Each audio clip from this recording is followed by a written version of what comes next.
Average is a fundamental measure we are always interested because it has some good properties. Okay, it also has some exceptional problems like any other quantity in statistics, because remember, statistics is a science of uncertain observations. So depending upon how uncertain the observations are, where they fall, the mean may be reliable, not reliable, or you have to do some adjustments to make it reliable. Okay, I'll continue. Go, Shali, that's okay. Okay, thanks a lot. Mean is the first and foremost fundamental measure that you need to understand, explore that, and use that as a way to compare. Because as I said, eventually we want to compare. Comparison is fundamental in human knowledge derivation. Okay. Of course, in some mean we can use median. Mean refers to the average where most of the observations lie. This that's a general phenomena. Most of the observations lie around mean. Okay, and we all move towards mean in terms of our behavior most of the time, right? Again, remember, statistics is a science of most likely events. Most of the time happens. Okay, it's always about most of the time, most likely events. And mean represents, if I have to find out one number, mean represents that place. So that's also called a location in that sense. Instead of mean, we can say median. Median tells where the 50th 50% of the observations are below that, or 50% of the observations are above that. That's again another way of locating where the observations are. Mode tells you where most of the observations are. It does, mean doesn't mean that at that point most of the observations are. Mode tells you at what point, that point where most of the observations are. So what is the difference between mean and mode? Then mean is most of the observations around that quantity. Okay, remember that. Okay, mode is at that point. Most of the maximum observations at the point, not most of the maximum observations at the point. It's a point estimate. This is also point estimate, but it has a special character that most of the observations are surrounding fall around that mean value. But in terms of median, you are talking about 50% of the observations are falling below, 50% of the observations are falling above. So it's another way of characterizing it. And quartiles are referring to the 25, instead of saying because median is 50%, why talk about only 50%, right? So we can say at around the 25th percentile. In other words, 25% of the observations below that, and 78% of the observation is called the 25th percentile or the first quartile. So if you are talking about 4 quartiles, Q1, Q2, Q3, and the maximum, then we are talking about Q1 is 25th percentile, Q2 is 50th percentile, which is same as median, and Q3 is 75th percentile, and maximum is 100th percentile. Okay. Skewness refers to how slanted these distributions are. This is the beautiful, perfect, symmetric distribution, isn't it? And this is also another beautiful, perfect symmetric distributions, but in reality, it may not occur like that, So it may be going around like this, and then, it will extend on the right side or left side. And, such cases, when it happens, then we say that, distributions are slanted, or what is called it is skewed, okay? And kurtosis refers to whether, the hump that we have here is bigger than this is, let's call this the normally distributed, because it's very symmetric, and basically it's a symmetric distribution, which is very quintessential character of normal distribution.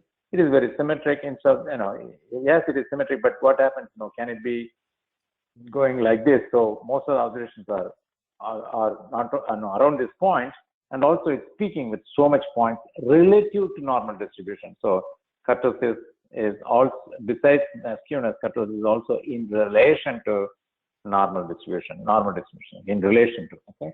So if it peaks up a lot compared to this height, then it's we know that,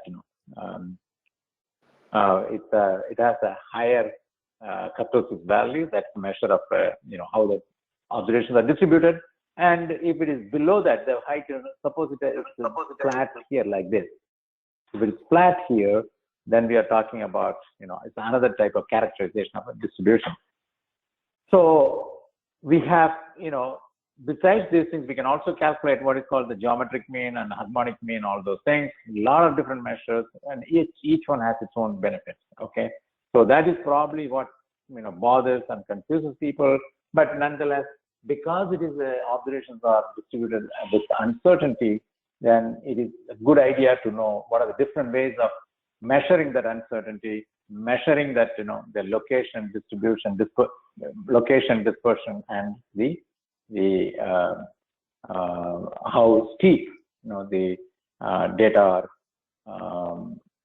are accumulating, whether it is slanting. All these things explain how to characterize these distributions, probability distributions. Okay, 1 second. Okay, all right.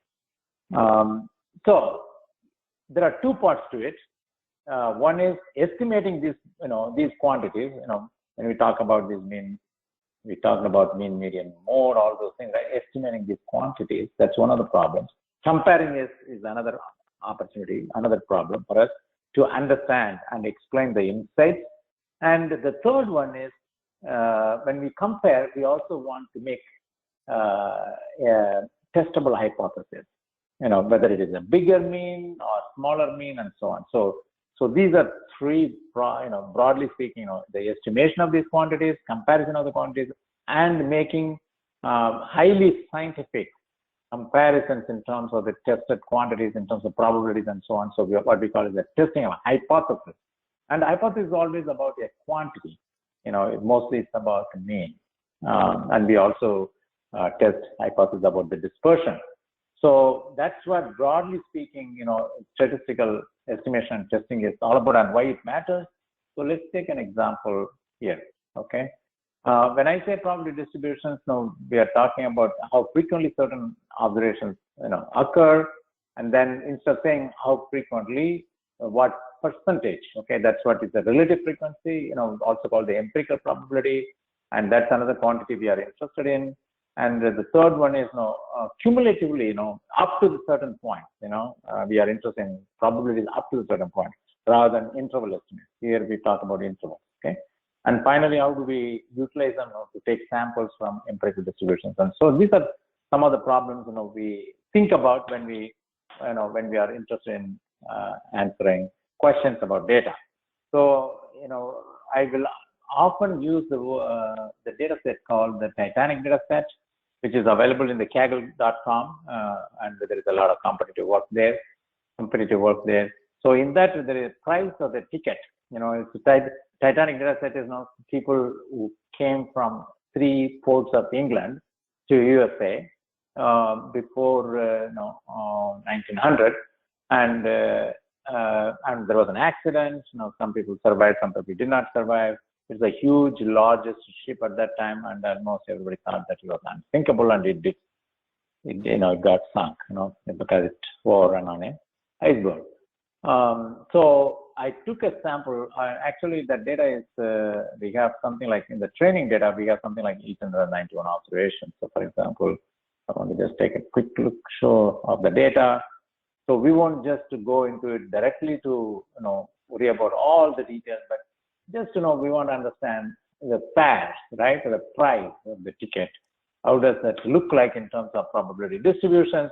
Why does it matter? Because interestingly, you will see later on that those people who paid more money, they survived in the accident.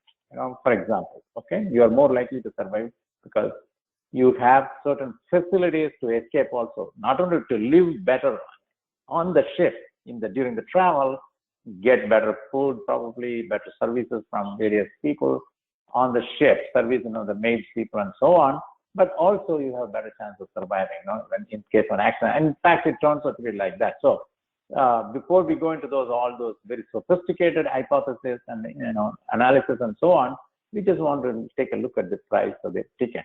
And even there, I'm just going to take some sample, ticket prices. This is 12.2 pounds. Very cheap, isn't it? But then we also have 90 pounds here. And in fact, the original data, if you look at all the data in the training data set, it goes up to 500 pounds. And she's probably a countess coming from a place, special place with special privileges and so on. She did survive That's another interesting. In fact, her family survived, the whole family, who came with that. So we will see that. But the point is, I just want to take a sample to start looking at, how, what do we mean by, the estimates, the distribution, how they look like, all those things. So let's take a look at that one. So the observed data, I just took, how many points I took? I think 16. 1, 2, 3, 4, 5, 6, 7, 8, 9, 10, 11, 12, 13, 14, 15, 16 data points. And I took only the pair alone. I didn't take anything else. Okay. So it's a univariate analysis. We want to start with a univariate, single variable analysis. And that's only a sample value I took it. The first and foremost thing you want to do is really, understand how they are distributed, right? One of the things you can do is what is called the histogram. Do histogram for the variable that is of interest to you. Now, when the command for R is very simple, histogram pair, because I read that data. Let's go back to that one. I already read the data. You're able to see this, right? They are now.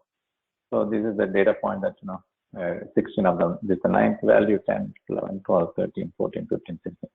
And you can see this is the maximum, 90 is the maximum, 91 is the maximum, 90 is the next maximum. Okay. So I just use that one and just a little, we'll do some exploration and then we go to the full data set. Okay. And even then it's only one variable that we are talking about. So I did just a histogram of the pair value, the ticket price, and then I'm saying frequency is true. So frequency refers to occurrence, how many occurrences, the count basically, right? And then when I do that one, this is what I get. I took a random subset of data. Remember that, random, just 20 values only. I have 891 or so. Let's see how many I have here.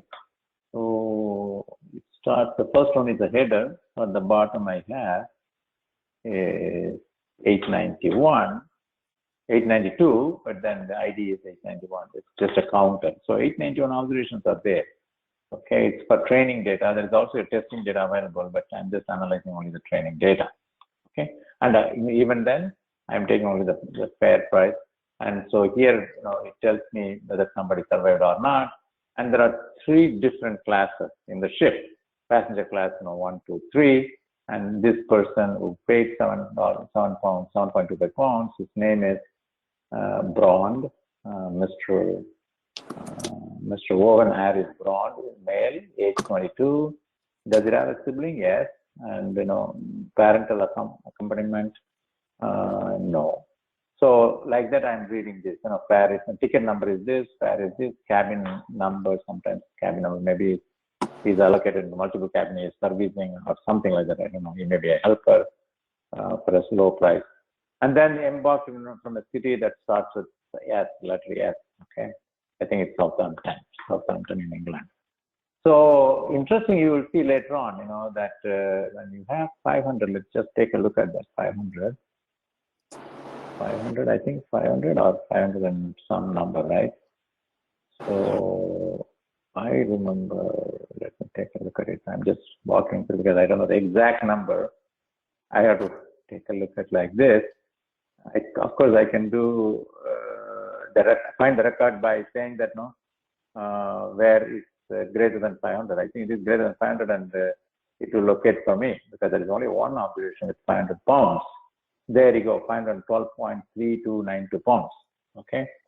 And, you can see this ticket is not, only one person. So under this ticket, there are multiple people. I think we can search that one. Let's see. So left. So that is one. Cardeza, okay, family, right? That's Mr. Cardeza. There is another one. So you see this one? User, Mr. Gustav, okay? That's another person. There is also third person, Miss Anna Ward. 3 people are traveling under that one ticket number. And this person survived. Let's see how many people survived, okay? This person also survived. Okay, Mr. Gustav also survived. The third one. So it shouldn't surprise, right? It is not surprising that all the three people actually survived who went under this ticket number, which means, it's a group. It doesn't have to be all of them are family members. It could be a, if it is if somebody is a countess, who's paid, what is that? This is 5 times or 10 times, this price compared to this one 10 times, right? So some other prices. So on an average, something like 7 to 10 times, right? So because there are some prices which are 0 as well as 9.5, 8.5, 8.05, and so on. So 7 to 10 times, obviously, people will give attention to you to make sure that you survive. You are an important person in the eye of the society. Somebody who is rich, paying for the ship to recover its cost. So my point here is that, these things have to go into your mind when you're analyzing data. Okay, it's not just, doing some regression model and then you solve the problem, because it won't explain, it may not explain all the nuances in the data. So you have to think about, working at one variable at a time, and even sometimes there are some exceptional points, you have to look at it, what's going on there. Okay. So in this case, the fact that it is all of them have going under this ticket, because if you look at the ticket, what is the ticket number? One moment, Control F, 1775, right? If you look at that ticket,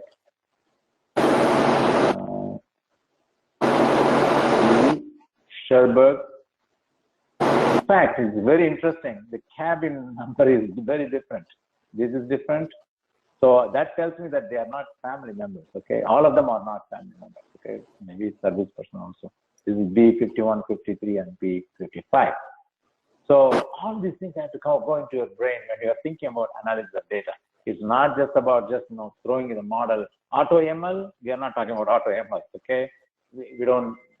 We are very interested. We are very happy to do. We want to do these things because there are some benefits to do that. But when you're talking about small data, and oftentimes, it's not really big data. Even though we say 95% of the data is 95% of the data is big data, the reality is 95% of the 95% data is not useful, may not have useful information, won't have useful information. So oftentimes we design data collection, and because we are very interested in making sure that very nuanced interpretations can be given for observational studies. So my point is, you have to think about in these lines also. Don't just think that you learned machine learning, you throw the data into the machine, it gives you the answer, and you are going to rely on that. If you are an ethical AI person, and there are new jobs are coming in the marketplace, it's called ethical AI, okay, analyst. And if you are an ethical AI analyst, you won't just throw the data to the machine and wait for the machine to spit out the answer. Okay, so this is what it means when you're thinking deeply about data. So let's go into some very traditional analysis that we do. So here is I still working with the sample data, 16 data points, but we'll work with the full data later on. So this is a very simple command. It tells you frequency as true. You want count. That's what frequency means. Sometimes you don't want frequency, then it becomes probability. Okay, we are going to talk about that pretty soon. So here is some elegance issues, aesthetics issues. You can color them and so on. But very important thing I want to get your attention is here. That is, I do have a distribution, the same distribution. Okay, frequency distribution, but now this time I'm not just talking about frequency distribution because I am interested in probability, okay, equal to true. That means I'm not talking about the frequency true, but probability is true, okay? And I give some color coding, that's okay. But very important also you see is, I'm adding the line, what is called the density function, okay? There are different ways to estimate the density, don't worry about it right now. This density function tells you the probability distribution that is computed.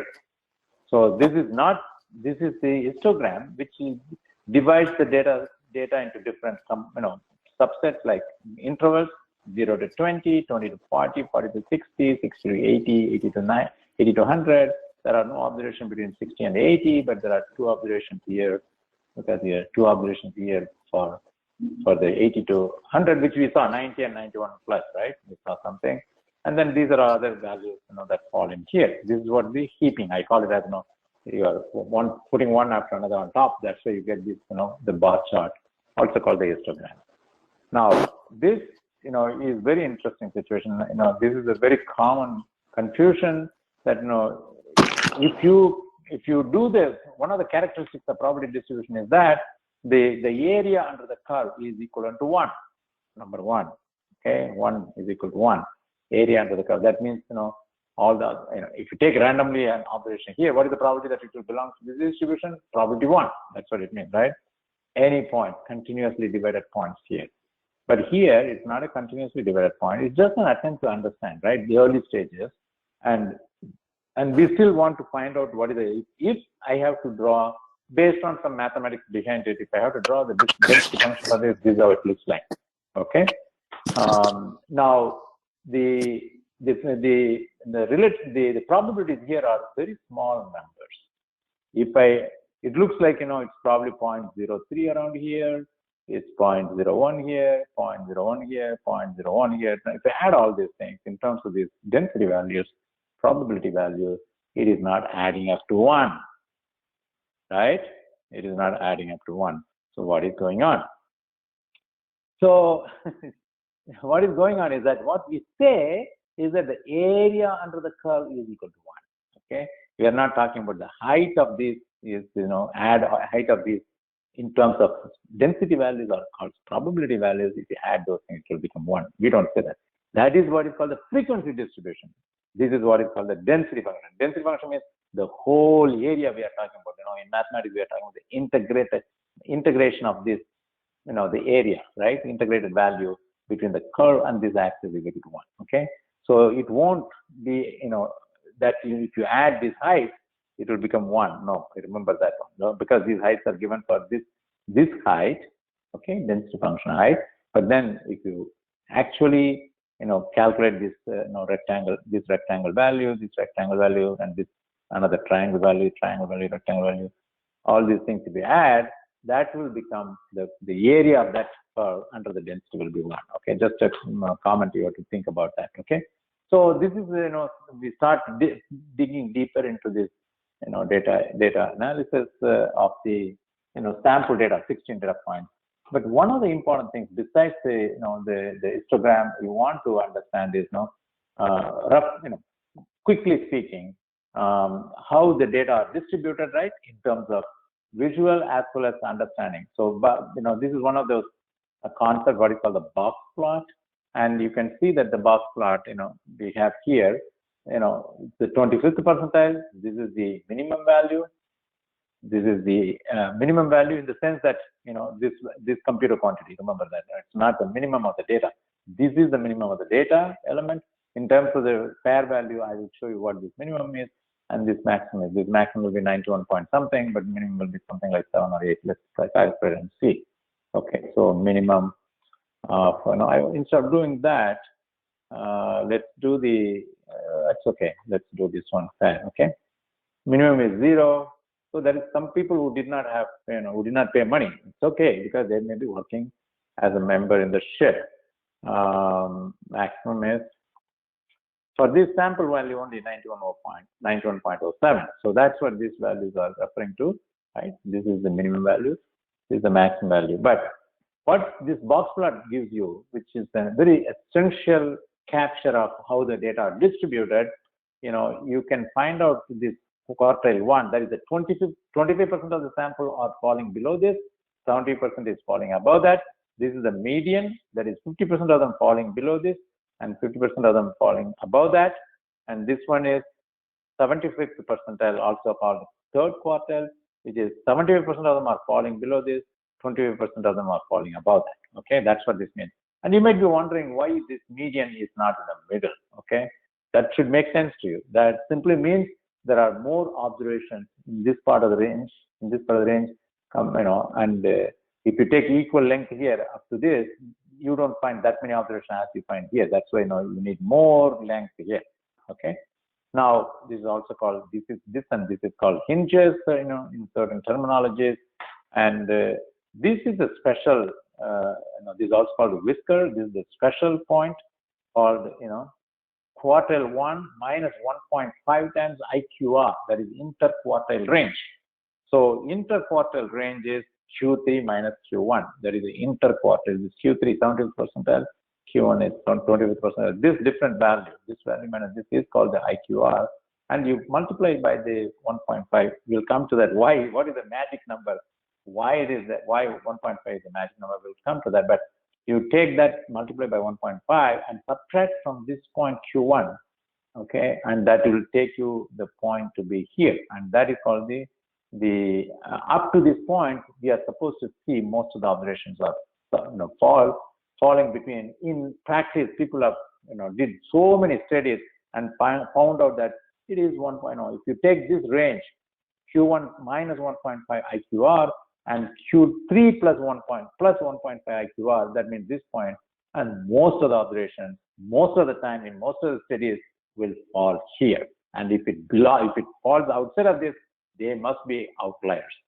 So that is the definition of, in fact, the definition of outlier also. This is a very empirical based research work. People have done 100 plus years and figured out this point, right? This is just a computational. It's like one of those, there are a lot of magic quantities, like, there are so many magic quantities, right? We can talk about that. For example, 72,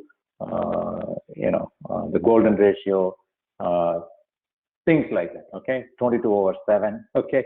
These are all magic quantities. And some of them are theoretically proven exact, some of them are empirically derived, and this is an empirically derived number.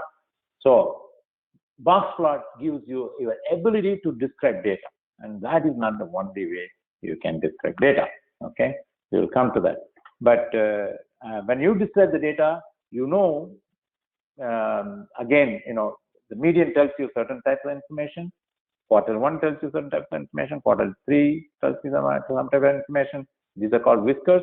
Whisker endpoint, minimum point is this, Q1 minus 1.5 IQR, this Q3 plus 1.5 IQR. This tells you that, if anything falls outside of this, they don't belong to this distribution. That's why it's called outlier. They don't belong to the distribution of this data element. So, so this is the box plot. You will have to commonly use this box plot oftentimes. So let's do the box plot for our data, right? Remember, our data is, minimum is 0, and maximum is around 91 point. This is a double point here actually, overlapping. So 91 point something and then 90, right? So those are two. In fact, they are outlier according to the box plot. Okay. So it's a very simple command. In our command is very simple.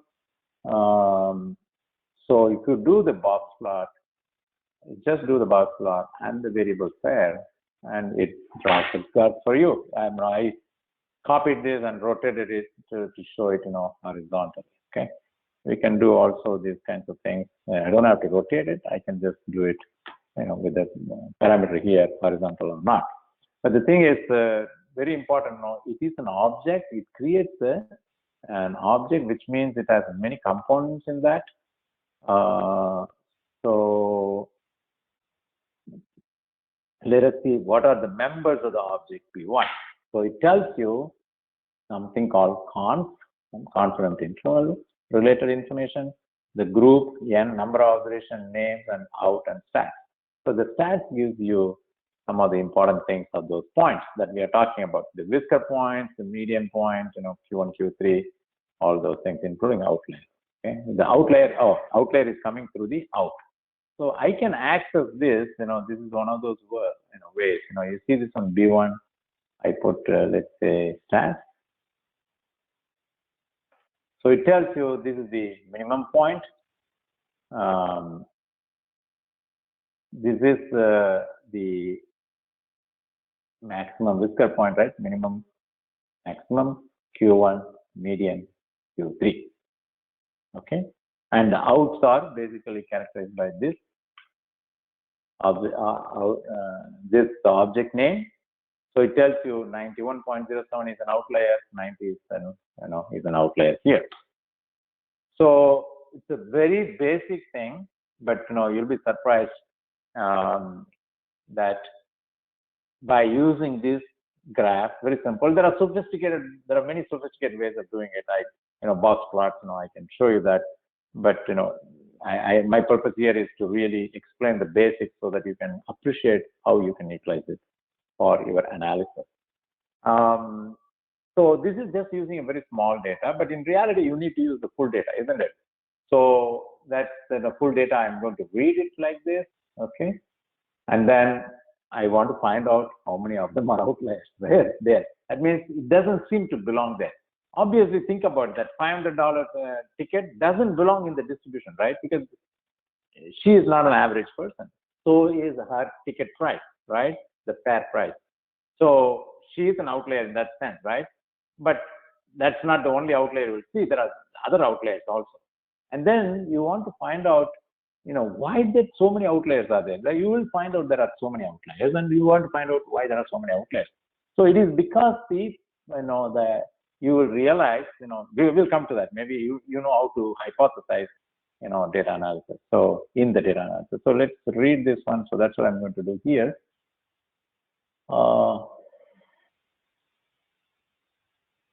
So here I have all those codes here, and then explanations. This is a R Markdown file. Okay, so I'm reading everything, train and test. So right now I'm going to read only train, okay, and test also, but I'll use only the training data set. So that means now I have the full data set, right? It's coming from my folder. Of course, when you download data from Kaggle, you will refer to that folder name here, okay? So I'm reading it again here in a different way, and then I'm recalling. I don't need to do this, but anyway, that's all right. So I read it here and then attach, detach. I don't need that. I'm just checking what are the names here, and then I'm doing different box plots and so on. Okay, so let me explain that a little bit more. Run it and explain it. So the beauty of R Markdown is I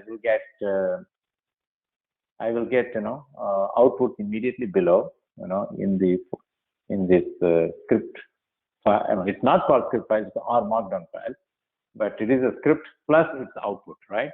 And I can print this, I can knit it into an HTML file, output file. But anyway, right now I just want to show you some simple calculation and interpret. So here is the box plot I'm comparing.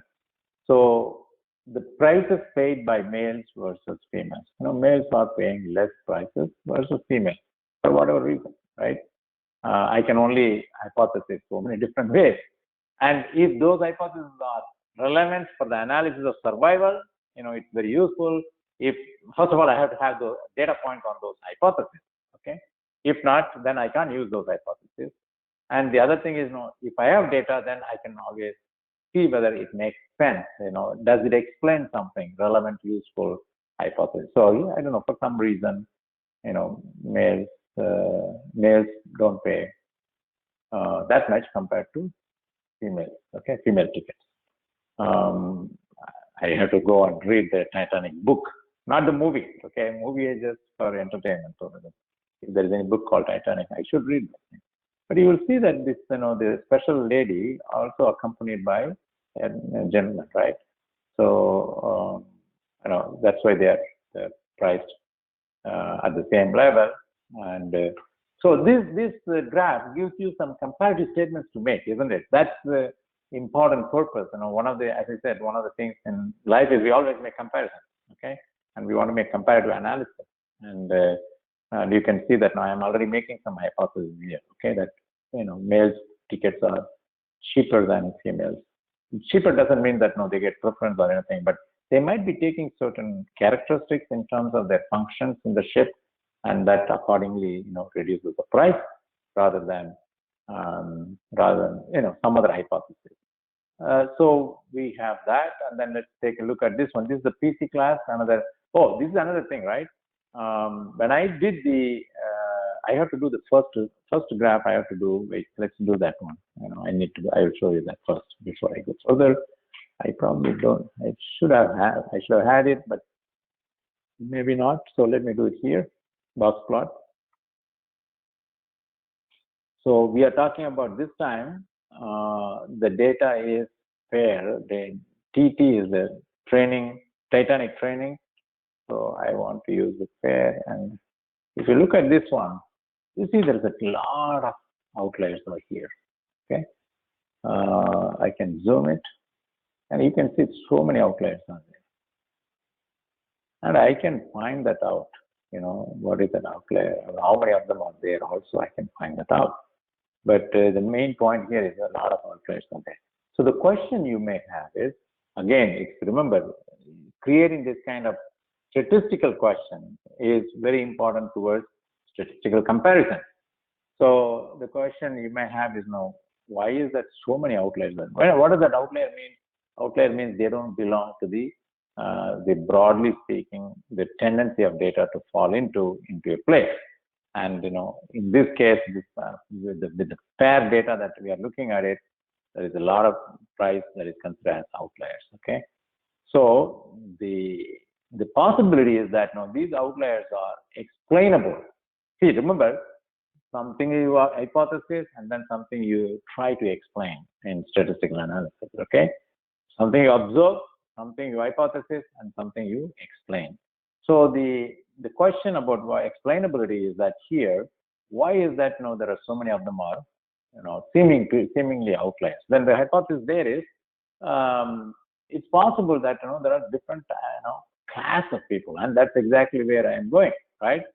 So there are three different passenger classes. So if you look at it, the variation in the extensive variations in the outliers, okay, is possibly partly explainable by the P class, that is passenger class. And that is in fact true. You can see that. So what was probably an outlier here is considered to be part of, passenger class 1 value. Most of the observations fall here, and, the outlier belongs after. When I use this, the differentiation of the fair price by the passenger class, the outliers happen after 200. But otherwise, if I just say everything, I put together every, the fair price, every price, ticket price, then outliers seem to start at less than 100 actually. You see this one? Isn't it strange? So, what I mean by that, there is a lot of outliers. Is it explainable? And if you use the passenger class, so many of them don't become as outliers, right? So remember, again, it's a nuanced explanation I'm giving you here. The outlier, something what is called as an outlier, was not an outlier here, is an outlier for passenger class 3.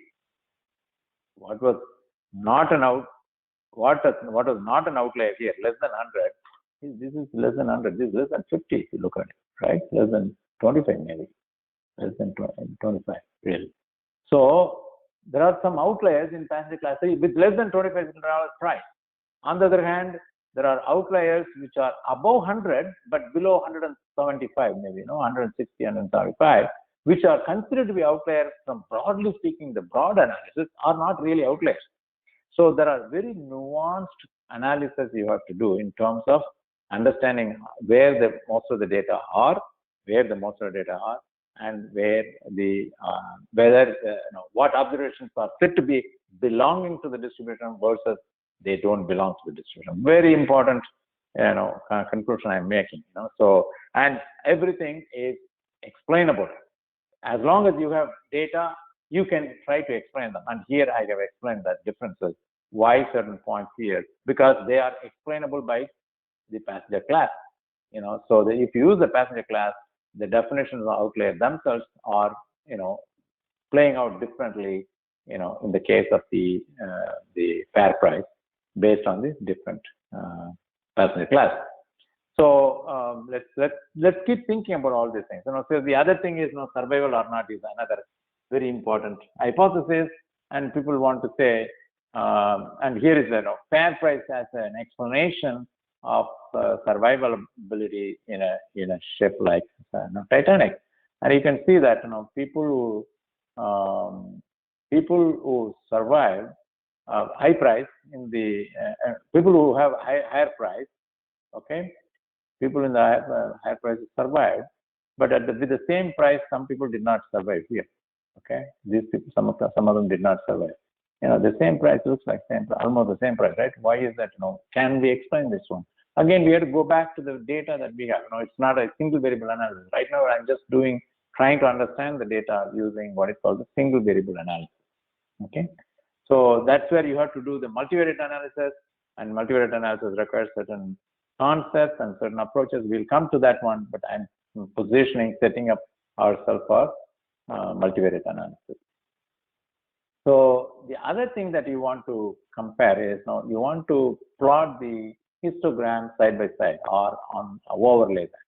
So you can see that the fair price. Again, I'm taking fair price just because it's an interesting variable, interesting concept. You can see that the gender, female is pink color and male is kind of aqua green, aqua blue, and you can see almost the same price. Whereas some females are paying higher prices here. You can see that we saw that earlier, but we are comparing here in terms of the relative distribution, what I call it as a frequency distribution, and it can be a relative distribution also, which means probabilities, which is different from densities. Remember that, okay? And so it is important to compare this way also. We'll come a little bit more details. I'll give you, there is a command that I can use it. It looks better now here. The females are given this kind of red outlines, men are given with the same interval considered for the analysis. Okay, so that is very important. So you are considering, and when I use that one, the command automatically picks up the bins is equal to 30 as a bin, and then that is number of bins. Okay, number of bins, and then you can also define bin width. You can define the number of bins and so on. It gives me for quick analysis, it gives me automatically. So I'm fine with that. But these things give you an ability to compare distributions. Okay, so that's where I'm going, and let's do one more thing. That is about if you have data, then you can summarize the data, and then plot it. Okay, which is basically a bar plot here. Okay, it's also if you want to call it an histogram, but it's a qualitative variable here. So it tells you how many people are in passenger class 1, 2, and 3. In fact, most of the passengers are 491. Passengers are almost twice the passenger class 1 is for third class people. Okay, so that they can get more money by volume, right? Because here the price is very high. You won't get that many people to pay for it, and hence you won't recover the money also for the shipping to navigate from England to USA. So we can do those kind of things. I have some codes here. Basically, I'm saying ggplot, which is a count variable by x is a PC class. P class, that is the passenger class. There are some fillers that you have to do in terms of identity, this and that. We adjust. This refers to labeling of the frequency, where to put it. It's just above this one. Minus, when you put minus, it will plus. It will overlap on this graph here, okay, on this bar here. So finally, I want to get your attention to go back to this idea of that some of the important things that we want to get is how many observations are there, how many observations are missing values, how many observations are unique values, mean, and these are the percentile values. This is almost similar to SAS approach. Okay, SAS software does this kind of stuff. And also, what are the lowest 5 values, highest 5 values. We just want to get, this describe will give you that information. But it's coming from what is called the library package HMIS. Okay, H miscellaneous. Okay, in a hurry we can rewrite HMIS, but H miscellaneous. Somebody wrote with a letter H, initial and miscellaneous. Describe. So TT is training data set pair count. So when I do that, let's see what I get. So here it tells me the variable number of observations in 891, the mean is 32.2. It's again, I'm only talking about the pair, right? Standard deviation is 49 units, 50 units.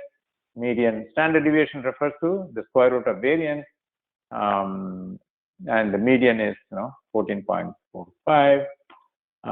Trimmed mean, there are different types of means. Trimmed mean you can get and the mean absolute deviation. This is another way of measuring the dispersion. Minimum is 0, maximum is 512.33. Range is 512.33 because minimum is 0 and maximum is 512.33.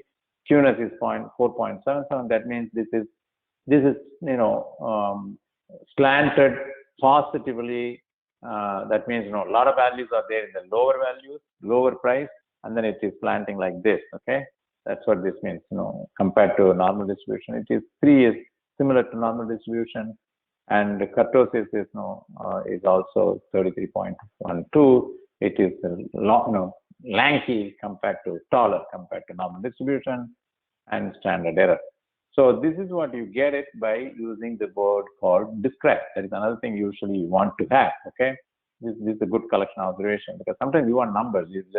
You want graphics. You also want numbers. Okay, but there is something called describe by. The benefit of that is you can do cross classification analysis.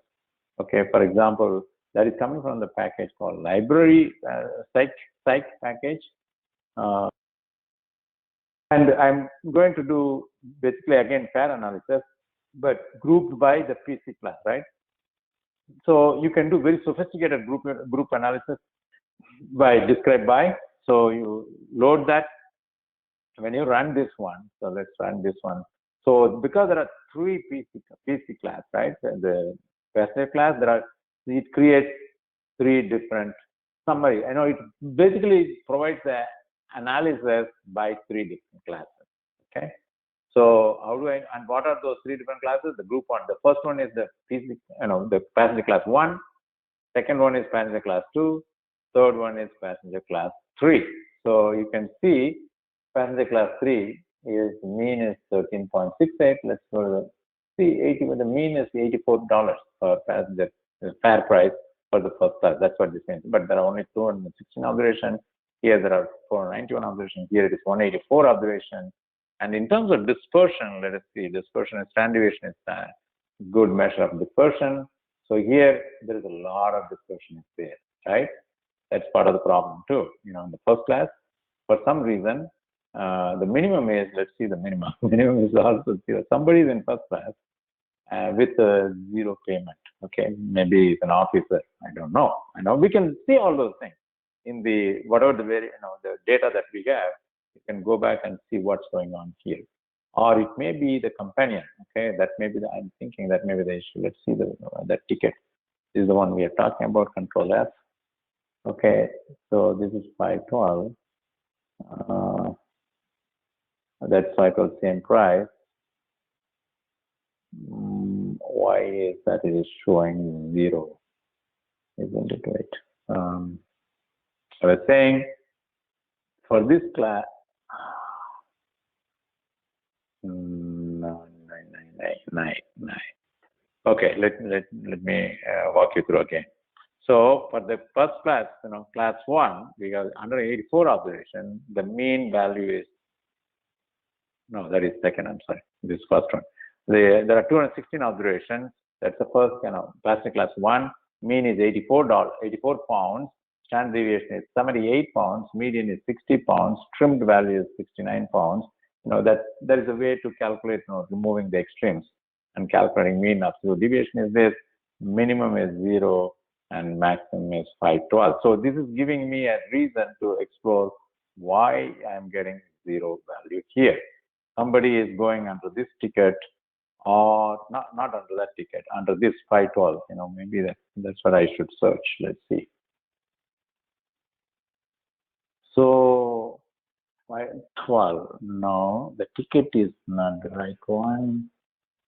Ticket is also not the right one. The pricing is not the right one. Somebody is paying 0 money there. And I'm going to leave it to you as an exercise, okay? Because we're coming to the end of it, end of the day, okay? So I'm going to go by the ticket price, ticket number. That person is, nobody is coming with that different number here. So 738, 259, I'm talking about the ID number, 680, 738. So I need to segment the data and then look at the data. So let's quickly look at that one. So how do I look at it? This is another way. I want to find out $T. Not that, I would say. Okay, let's try first this one, $T. Fair. I want that. But then I want to select $T fair greater than, not greater than, not $T fair. PC class equal to 1. Okay, so it gives me all the data set that I have. View, I want to view this. So you have to look at, the value, because it is giving me only the fair. I want the whole thing. So let's see.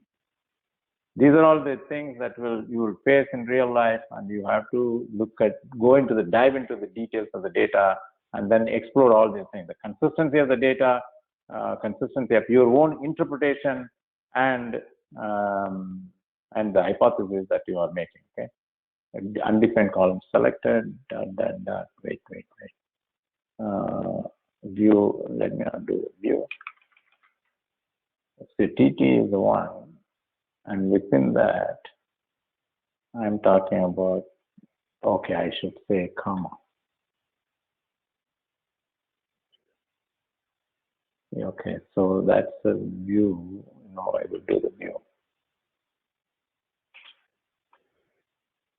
You see how I'm subsetting the data? These are all interesting things that I want you to learn. So this is about passenger class 1. Okay.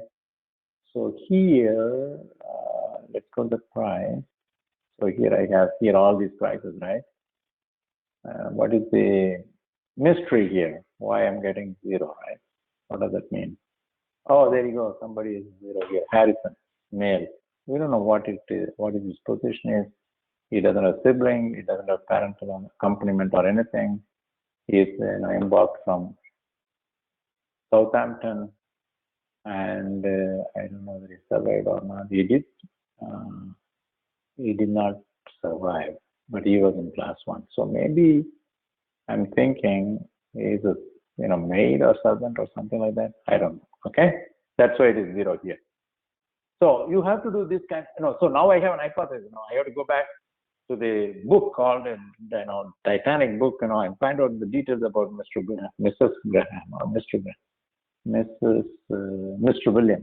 William Harrison.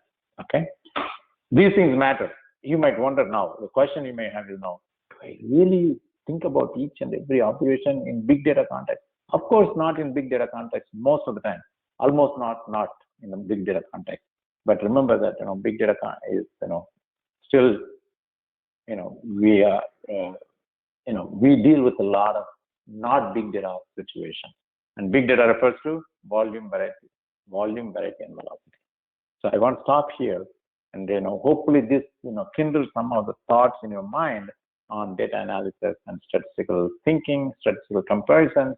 There's a lot of interesting things we can do. We'll continue to do that in the next session. That's on next week, Wednesday. You want to say a few words about the institute, Gauchali? Yeah. Yes. Parting words. Participants, if you have any other doubts, you can ask your doubts now. Yeah. Please go ahead. If you have any questions, this is the best time. No questions. Okay, I have a question. Oh, Tina, Yeah. go ahead, Yes, please. I have a question. When you were going through the analysis of the high ticket cost and the survivors, there was one factor that I don't know if you included, and that was altruism. Altruism. Yes. No. Okay, that's a good point. If I have data about altruism, I will be able to analyze it. Do I have data about altruism? I don't know. I don't know your data set, but there have been some. There is historical data available. Okay, so no, I'm saying in this data set, the analysis interpretations are about this data set, right? Okay. If you take a look at the screen right now, these are the attributes I have: name, gender, age, sibling accompaniment or not, parental accompaniment or not, ticket number, fare, cabin, and embark location. Yeah, If I'm what you are unable saying to is see that your some screen. amount of altruism is here. Some amount of altruism is here. You know, when you have siblings, you are going to be helping your sibling also. Okay. Very interesting point you made. But if we have any other data point here as to, somebody is, let's say, whether somebody is so many number of years of experience in helping others, like, maybe altruistic or helping others or social worker, let's say. I'm thinking these are all somewhat similar, having similar meaning, which may not be correct also. Because social worker is social worker. He may not be doing it for altruistic purposes, but for his own survival. Okay, but that's fine. But what I'm saying, if we have that variable, we can analyze it, and certainly I agree with you. That will explain also the surviving nature of a particular individual. Thank you. Good point. Yeah, welcome. Any other question? Any other question? Okay, go ahead, Gosha. Yes. Thank you, sir. Thank you for your wonderful presentations. I hope participants, you had enough knowledge today. Sir has gone through many of the scripts, Titanic data sets, from the distribution to probabilities, and he has gone through many examples today. I hope you enjoyed the session. So we'll see you on next week, Tuesday at same time at 7:30 p.m. IST. Yeah, next week I want to talk about, I'll just spot you with the following statement. Next week, you can see it in the meetup, and also let me go back to the meetup here maybe. .com. So next week, let's see. Your groups, okay, my groups. Oh, yeah. So next week, instead of analytics, I have 5 groups here. Next week it says, I think it is, we will do testing and, sample size estimation. We will do testing and sample size estimation. Okay, we are coming closer to testing. Okay, that's what it is. So in general, it will be probably general statistics. Okay, so we'll do testing, and by that I mean these are the key things I will talk to you. Just one slide I will review. This will be a key thing. Power analysis, which requires, you need to have right sample to make conclusions. And so when you design data analysis, you have to have enough sample so that you don't waste your time. You are putting your effort in the right direction, thinking that your data analysis is going to give you the support that you need, whether to reject the hypothesis or to not to reject the hypothesis. But that means some kind of analysis of sample size have to be done. So we will talk about that as part of testing. Testing. This is actually this is part of the testing. Okay, so we call it as a power analysis. We'll have to do that, and we'll also go through more about these concepts, these ideas. These are very important terminologies here. Okay, null hypothesis, alternate hypothesis, type 1 error, type 2 error, statistical power, false negative, false positive, confidence level, all those things. Very important terminology. Like there are 100 terminologies in statistics you have to learn. These is some of those most important terminologies. Okay. And that will lead to the next concept called, why do we care about making sure that we have enough sample to make comparisons? So with that, I look forward to seeing you next week. Thank you very much, and have a wonderful weekend, everyone. Thank you, Gaushali. Thank you, sir. Thank you, everyone. Have a great day. Bye, everybody. Yeah, thank you. Bye, everyone.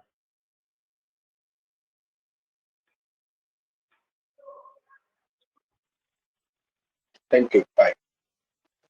Bye-bye.